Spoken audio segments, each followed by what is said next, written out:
हाँ, Facebook live started आचार्य जी।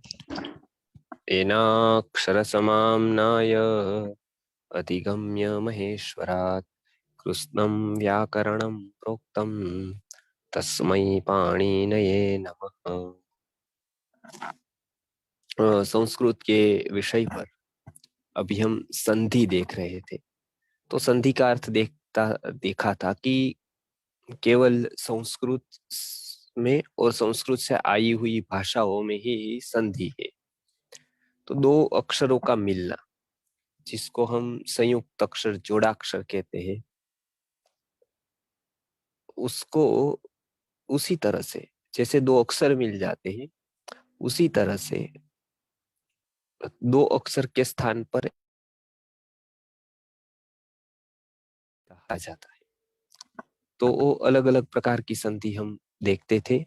उसमें से सबसे पहली संधि हम स्वर की संधि की बात करते थे कि स्वर और व्यंजन ये दो प्रकार के वर्ण है संस्कृत में।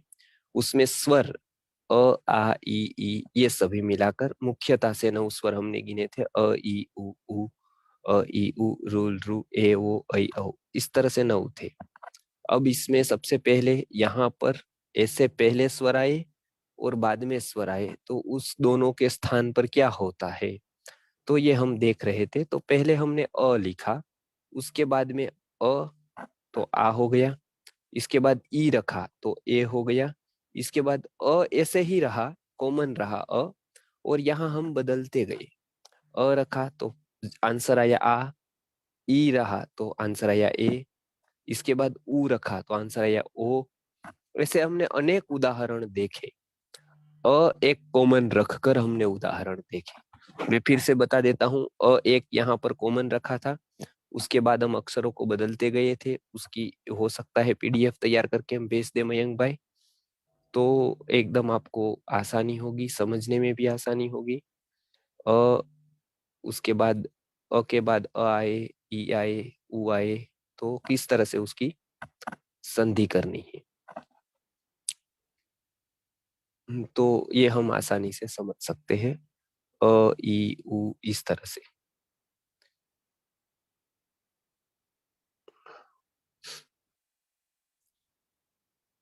अब हम देखते हैं अ की बात पूरी हुई, इस तरफ अ रखा था तो अलग अलग स्वर होकर अलग अलग अलग अलग अक्षर हुए। अब आसान है, अब ई रखा, ई के बाद अ आया, के बाद क्या आया, अ आया। तो ई के बाद ई को छोड़कर कोई भी स्वर आए, ई तो सवर्ण हो गया, अर्थात उसके जैसा ही हो गया, तो दीर्घ होगा। जैसे ई के बाद ई आया तो ई ऐसा बड़ी ई हो जाएगी, बराबर है। मती प्लस ईश होगा तो मतीश, बराबर है। रति प्लस ईश होगा तो रतीश, गिरी प्लस ईश होगा तो गिरीश, बराबर। तो इस तरह से ईश ईश ऐसे दीर्घ होता जाएगा। ई के बाद ई आए तो ई ऐसा बड़ी ई हो जाएगी, वो हम समझ सकते हैं, समझ लिया है हमने। लेकिन उसके बाद कोई भी स्वर ई के बाद आए, बहुत याद नहीं रखना है, केवल ई के बाद किसी भी प्रकार का स्वर आए, अ आए, ई आए तो ई होगी, हमने देख लिया। लेकिन अ आए, उ आए, ए आए, ऐ आए, रू आए, ओ आए या औ आए, कोई भी आए, ई को छोड़कर कोई भी आए ई के बाद, तो ई के स्थान पर य हो जाता है, य। आप याद रखिए य। जैसे उदाहरण के तौर पर मैं बताता हूं, जैसे हरि लिखा है, हरि, हरि, फिर अ से शुरू होने वाले कोई भी वाक्य, बराबर। जैसे हम कहते हैं अ, अ, जैसे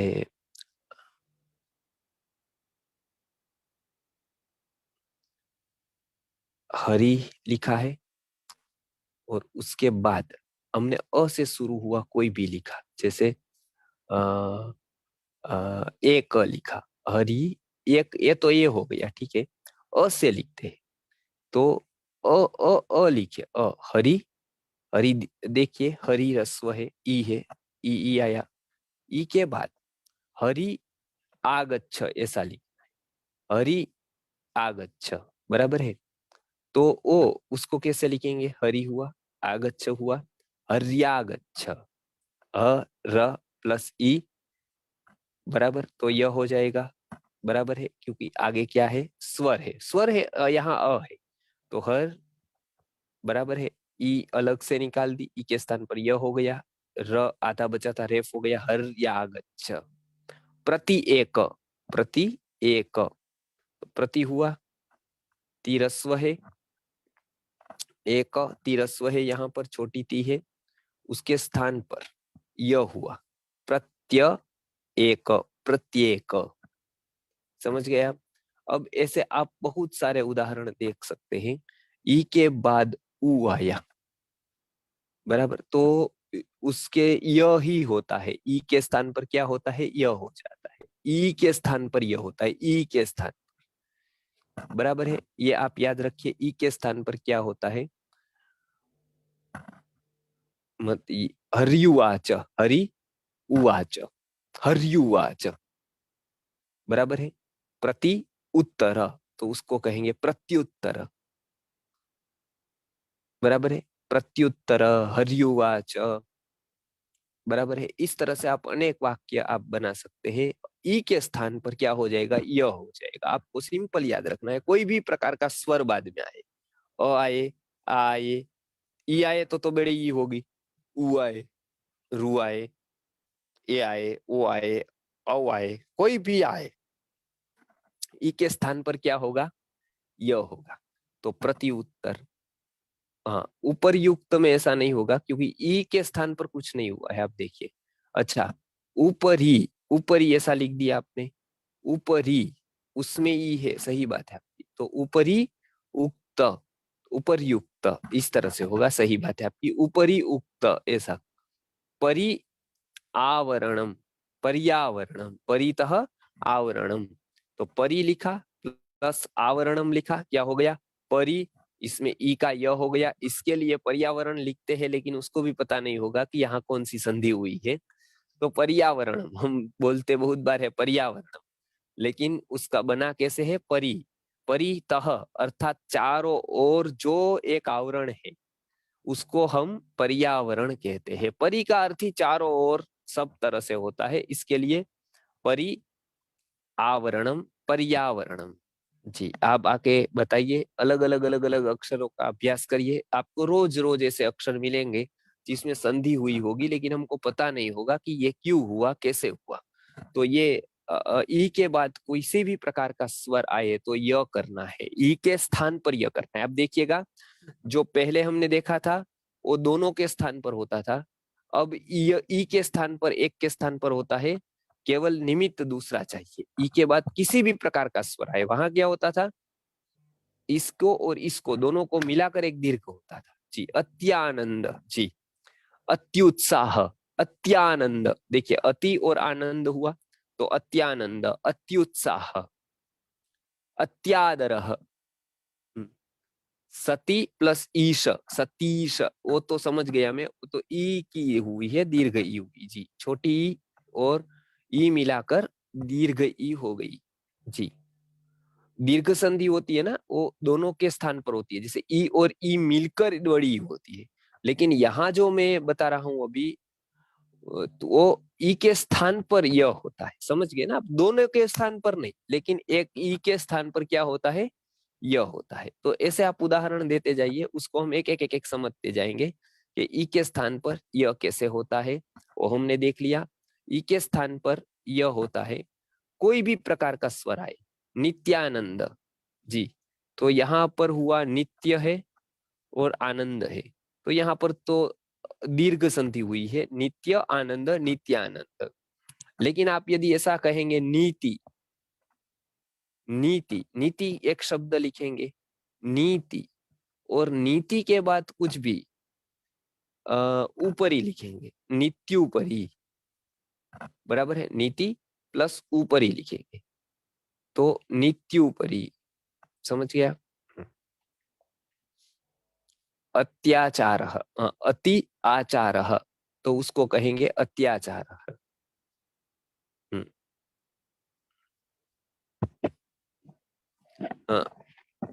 अति आचार, अति प्लस आचार हुआ अत्याचार हुआ, ठीक है।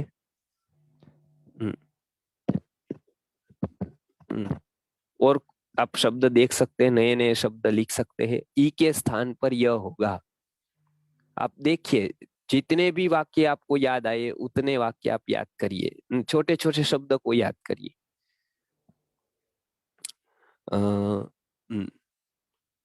परी, मति, इस तरह से आप अनेक देख सकते हैं।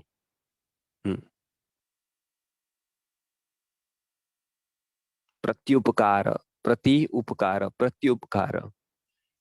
मति उत्साह, मत्युत्साह।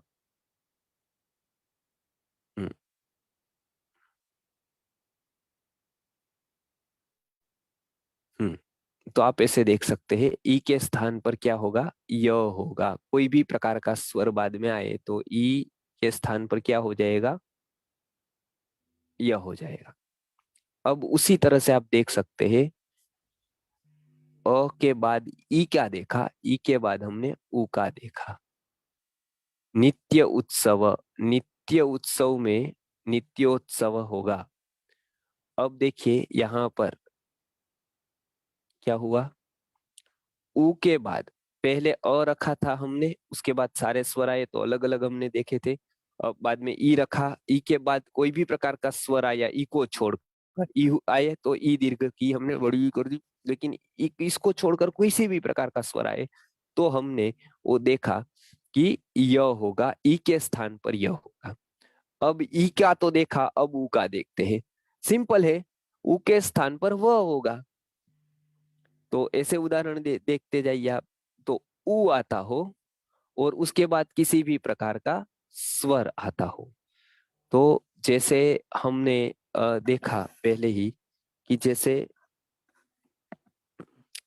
अ, हाँ, हाँ, उ आता हो, उ के बाद कोई भी प्रकार का स्वर हो, उ हो, उ। तो जैसे गुरु अष्टकम, क्या हो, उदाहरण आप देखिए, गुरु अष्टकम। गुरु हुआ, उ आया, उ के बाद अ आया, उ के बाद कोई भी प्रकार का स्वर है, अ है तो हाँ ठीक है। तो गुरु में से उ निकल गया, व आ गया। तो गु र आधा बचा था, व आ गया, गुर व हो गया। अब मिल गया गुर्व ष्टकम। गुर्व रेप बन गया क्योंकि र आधा हो गया। तो गुर्वष्टकम, क्या लिखेंगे, गुर्वष्टकम। गुरु आदेश, गुर्वादेश, गुर्वादेश लिखकर आप देख सकते हैं, भेज सकते हैं। गुर्वष्टकम, गुर्वादेश। तो इस तरह से आप उ के बाद किसी भी प्रकार का स्वर आए तो उसको व हो जाता है। तो इस तरह से आप देख सकते हैं, गुरुवाष्टकम, गुरुवादेश। विष्णु, विष्णु, विष्णु लिखा हमने। हाँ, फिर उ के स्थान पर क्या होगा, यदि स्वर आए तो वह होगा।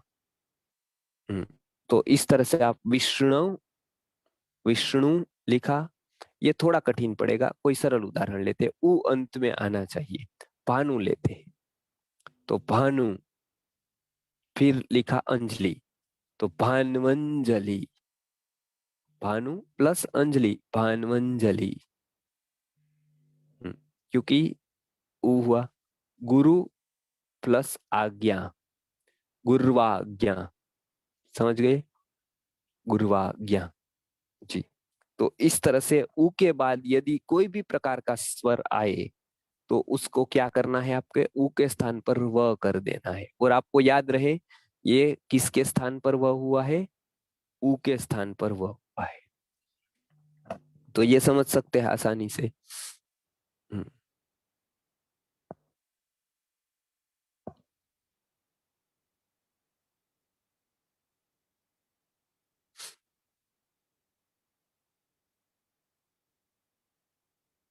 हम्म,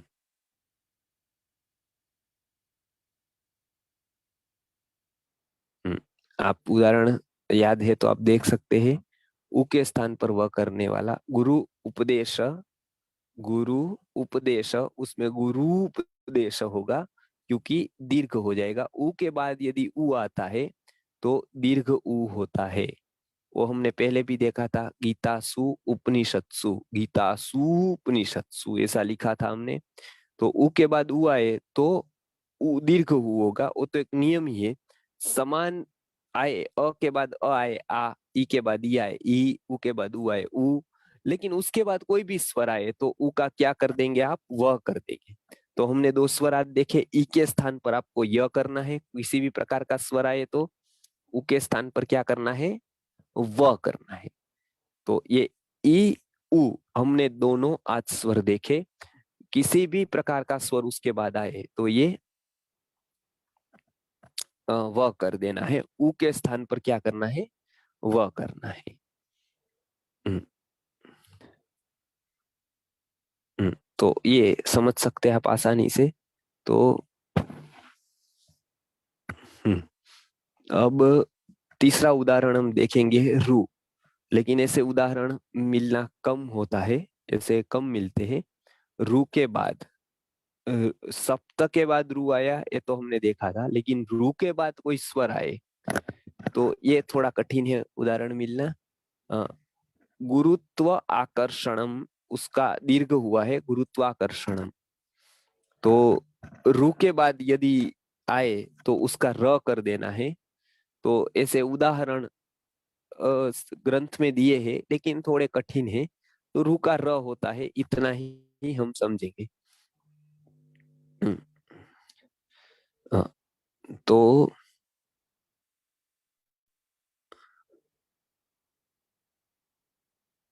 अभी देखा, अ के बाद ई देखा, ई के बाद उ देखा, उ के बाद रू देखा। रू में क्रू लिखा है, क्रू क्रू ऐसा हम लिखते हैं क्रू, तो ओ लिखा है। और उसके बाद किसी भी प्रकार का यदि स्वर आता है तो र के स्थान पर र हो जाता है, रतरेप जैसा हो जाता है। हम्म, तो क्रू ऐसा कोई भी आप उदाहरण देख सकते हैं। हम्म, अ,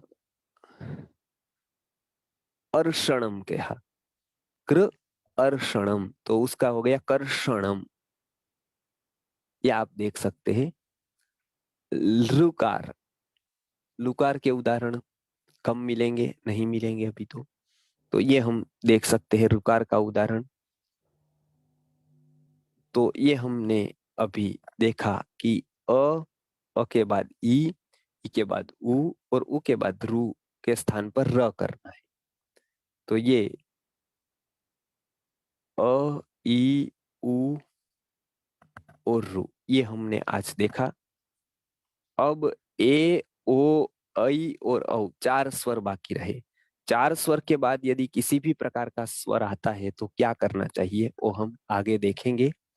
ये आप पुनः थोड़ी तैयारी करिए और याद रखिए, पूरा बिल्कुल सरल है। अ के बाद आए तो आ, आपके धीरे धीरे धीरे धीरे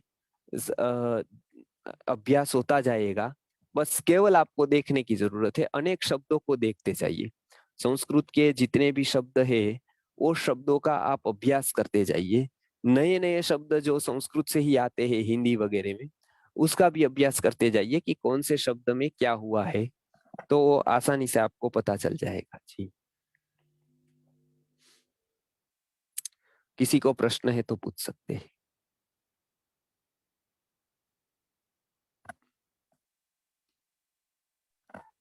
आचार्य जी कोई हैंड रेज नहीं किया आचार्य जी। अच्छा, हम्म, अच्छा कोई प्रश्न है तो संस्कृत के बारे में किसी को? कुछ एक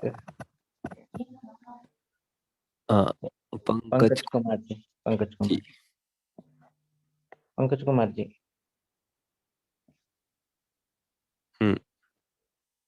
अनम्यूट अनम्यूट नहीं कर रहे। हाँ नहीं, अनम्यूट कीजिए ना। हाँ हेलो। unmute भगवान, किया। हाँ बोलिए। हाँ तो हाँ हाँ प्रणाम आचार्य जी। ये हाँ, क्रीडन कानी का क्या अर्थ होता है? किसका?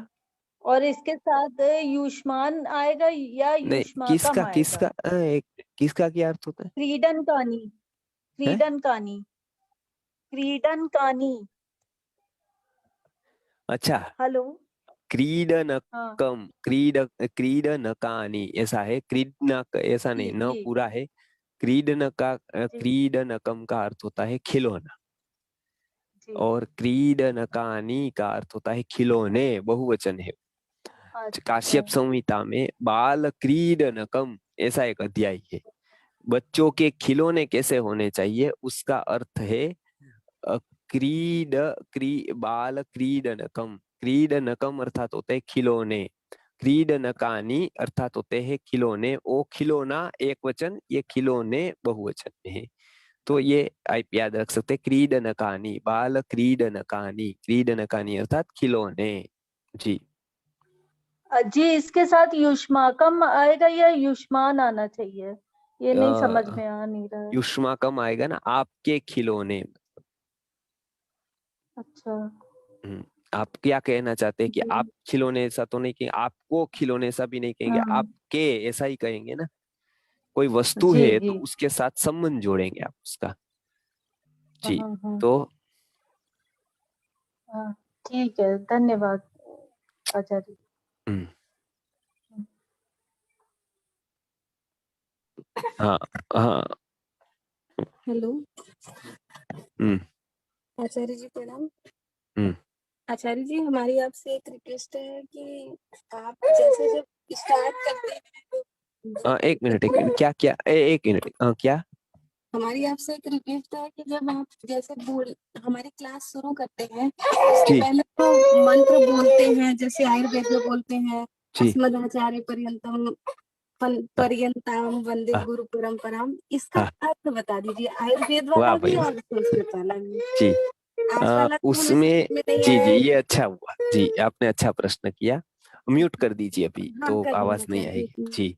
तो देखिए, इसमें हमारी जो गुरु परंपरा है संस्कृति गुरुकुलम की, वो कहाँ से शुरू हुई, मतलब किस विचार का बेस है, वो बताना जरूरी होता है। तो ये हम कहते हैं कि भाई आरंभ कहाँ से हुई, और उसके बाद उसके बाद कौन से आचार्य आए। तो अब सबके तो नाम नहीं दे सकते हैं। तो धन्वंतरी से शुरू हुई, आयुर्वेद की परंपरा धन्वंतरी से शुरू हुई। धन्वंतरी के भी अनेक शिष्य प्रशिष्य, अनेक शाखाएं हुई। खास करके सुश्रुत मुनि, अनेक जगह पर ऋषि मुनि हुए, अलग अलग शाखा प्रशिक्षकों का प्रशिक्षण हुआ। उसमें जीवक आचार्य जी आए, जो कौमार भृत्यम अर्थात बाल रोग चिकित्सक और गर्भ संस्कार के विशेषज्ञ थे। तो उसके बाद वो तंत्र पर बहुत सारा काम हुआ, जिसमें बाल मनोविज्ञान, बालकों की चिकित्सा, और खास करके स्त्री के रोग और गर्भावस्था के गर्भ संस्कार जैसे। तो इसको आगे हमारे गुरुजी ने चलाया। इसके लिए हम कहते हैं कि धन्वंतरी से समारंभ हुआ, उसके बाद जीवक आचार्य मध्यम आचार्य के रूप में आए, उसके बाद अस्मद आचार्य अर्थात विश्वनाथ गुरुजी जो थे उस तक ये परंपरा चली। तो ये एक है कि कहाँ से चली, ये नया विचार नहीं है कोई मेरा, या तो कोई प्रयोग भी नया नहीं है। ये एक बहुत ही शाश्वत परंपरा और बहुत ही सिद्ध किए हुए अर्थ है, उसमें कोई डाउट नहीं है। कोई लोग कहते हैं कि गुरुकुल में डाले नहीं डाले, कन्विंस करे घर पे, चलेगा नहीं चलेगा। तो ये गुरुकुल संकुल नया हो सकता है, कुछ बच्चे नहीं हो सकते हैं, लेकिन विचार नया नहीं। विचार पुराना है, बहुत पुराना है। तो इसके लिए इसको हम याद करते हैं रोज, ताकि लोगों को ये समझ आए कि ये नया नहीं तो लोगों को आज स्कूल पुरानी लगती है, गुरुकुल नया लगता है। हमको बताते हैं कि कब चालू किया आपने, मैंने कहा ये तो बहुत टाइम से चालू था, मैं भी उसमें ही पढ़ा, अब हमने संकुल तैयार किया नया। तो वो संकुल से वो देखते हैं कि कितना बड़ा संकुल है, क्या है, और तब वो घर वाले कन्विंस होते हैं कि नहीं एक बिल्डिंग बड़ी है और 50 कमरे हैं तो ठीक है, मेरे बच्चे को इतने हो जाएंगे, मतलब। तो वो एक विचार को बदलना है। इसके लिए स्कूल में या इसी में कोई परंपरा नहीं होती है, दूसरी जगह भी कोई परंपरा नहीं है कि भाई स्कूल वाले कहाँ पढ़े हो कोई देखता नहीं। तो हमारी सबसे मुख्य बात ये है कि परंपरा होनी चाहिए। तो हमारा विचार नहीं है, ये एक शाश्वत ऋषि मुनि के काल से आ रहा है, और जहां से आया है उसका नाम है, उसके प्रति हम ग्रेटफुल है कि उनसे हमको मिला है। तो ये रोज हम इसके लिए याद करते हैं, क्योंकि ज्ञान के लिए सबसे पहला कोई गुण है जो ज्ञान के लिए बहुत ही महत्व का माना जाता है, वो है कृतज्ञता, ग्रेटफुलनेस। जो व्यक्ति चोरी करके ले सकता है ना, वो दूसरी सब जगत की वस्तु ले सकता है चोरी करके। एक वस्तु ऐसी है जिसकी चोरी कभी नहीं हो सकती, वो है ज्ञान। इसकी चोरी कभी संभव ही नहीं। हाँ, अक्षरों को छाप देगा कॉपी करके, वो संभव है, लेकिन वो उसके पास ज्ञान आया नहीं, उसने अपने नाम से पुस्तक छाप दी, मतलब किसी की कॉपी करके छाप दी, उसका ज्ञान नहीं आया उसको। तो ज्ञान चोरी करके कोई नहीं ले सकता, क्योंकि चोरी की भावना जहां तक रहेगी ना भीतर, तब तक ज्ञान हो ही नहीं सकता है। हम किसी को ऐसा रहे कि मैं उसको साइड में कर दूं और मैं ये ले लूं, तब वो वही गलती हो जाती है कि वही एक स्टेप ऐसा हो जाता है कि वो आदमी ही अपने आप को चीट कर रहा है, किसी और को नहीं, अपने आप। तो वो कभी भी ज्ञान पा नहीं सकता है। उसका एक ही रास्ता है, तद्विद्धि प्रणिपातेन परिप्रश्नेन सेवया। यदि नम्रता है, यदि कृतज्ञता है, तो वो सहज में आ सकता है। बच्चों को भी हम बचपन से यही सिखाते हैं कि, और हम लोग भी जो जो पढ़ते हैं, आप यहाँ पढ़े ऐसा नहीं, गुरुकुल में कहीं से भी ज्ञान ले, तो पहला गुण ये रखे कि ग्रेटफुल रहे उसके प्रति, कि भाई मैंने उससे ज्ञान लिया, जीवन का ज्ञान उन्होंने मुझे बताया, तो मैं उसके प्रति कृतज्ञ हूँ, और उसका हम बार बार स्मरण करें, क्योंकि वो बहुत आवश्यक होता है। तो ये हमने देखा, गुरुजी से ये जाना, तो फिर ये करना शुरू किया, परिणाम मिले उसके कि हाँ उसका परिणाम है। तो ये हमने भी ये परंपरा को आगे बढ़ाया, निभाया। जी हाँ, आगे किसी के है अर्चना दुबे जी। अर्चना दुबे जी बताइए। हाँ, अर्चना जी का ये यही क्वेश्चन था। अर्चना जी का ही था। अच्छा, और कोई है? और कोई आगे हाँ सेठ जी हाँ, राजेश्वर जी कोई है? है, 2 लोग आए। नमस्कार गुरुजी। हाँ नमस्कार। जैसे व्यंजन में तालव्य मूर्धन्य होता है, ऐसे स्वर में होता है क्या?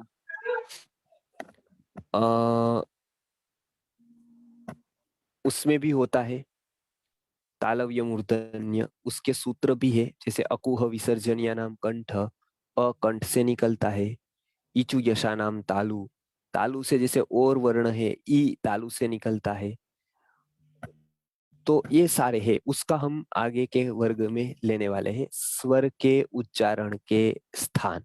जी होते हैं, सबके होते हैं। अकुह विसर्जनीयम कंठ, इचु यशा नाम तालु, ऋतु रसाणाम तालु, तुलसा नाम नंता, उपपद्मनियम औष्ठो, ये सभी है सूत्र में। तो वो हम आगे लेने वाले हैं। जी आगे बताइए। और हम लगभग 1-2 वर्ग के बाद लेने ही वाले हैं। जी जी नमस्ते जी आचार्य जी।